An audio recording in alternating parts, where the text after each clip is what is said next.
You're listening to the Pursuing Alpha podcast, hosted by Charles Brandon Snyder. Defines what we do. I think it's really great on how we frame it. I got to ask you here, because this is the first one that came out of school, right? We've had a lot of guys come through that are part of our firm, but they all came from different arms of business and became planners or became a part of our staff.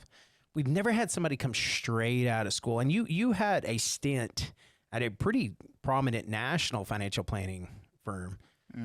How do we rack up? Do you think we're good? How do I put him on the spot here, trying to call him out, right? He is putting me on the spot.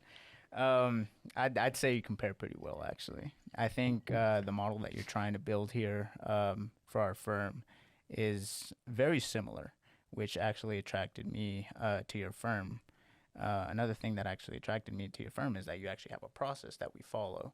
So, and we really don't deviate from that very often, do we? We don't really, yeah. There's a couple instances where we might, but those are like exceptions rather than the rule. Correct. And it's really we call them narratives, when there's a client narrative that sets outside of our normal process, and there's usually a situation behind it. But keep going on there, because I really am always interested on the feedback on our structure, our process, because it took me 10 years to build it. And that's probably the one of the things I'm most proud about, is really honing that process and honing that structure inside of it, and our allocation model, and the way that we define from risk to tax to allocations of registration of products. I mean, there's everything that goes into that model, and it is pretty in depth. Almost sometimes I think too in depth, but you got to cover every basis. Yeah, you can never be too in depth. That's something that I strongly believe, is that if you have everything lined out, as long as you can explain it in a way that's simple to understand to the client, you can never be too in depth. I agree with you on there. I think the coolest part of what we do is you're talking about some of the smartest people, if not the smartest people in the world, are in our industry. Yes.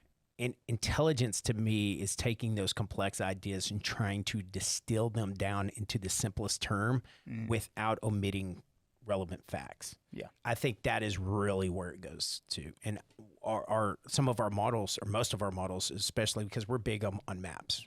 Maps are huge here.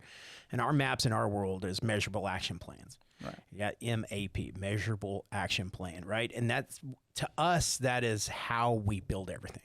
And so if we can take something complex and distill it down into the simplest terms possible without omitting valid, relevant information, facts, right, on the upside and the downside, and build it where it's simplistic, where no matter the sophistication, because you elevate your conversation with a client as best as you can to their educational level in the industry. Yeah. And that goes back to what you were saying, how to communicate with the client. Yeah. I mean, if you're talking at a level of a CFA, no one's going to understand what you're saying. No. It doesn't matter if you could be... Hell, I don't understand half the time what our CFAs say.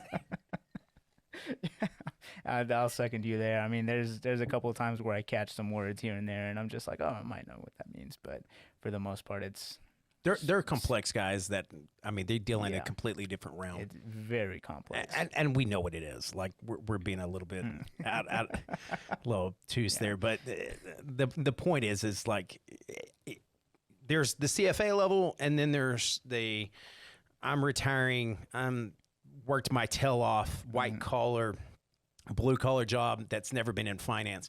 And they just need to build the trust with you, and that they understand that you work as hard as you possibly can to return value to them. They need the guidance. They need the guidance, and they want to make sure that what you're putting them in, that you have full conviction that you're going to try as best as your ability to do as best as you can. And we're a different shop too. Like, I would say 90% of the shops that we run across all have third-party money managers. We do internal investing with our CFA that we have. Yeah.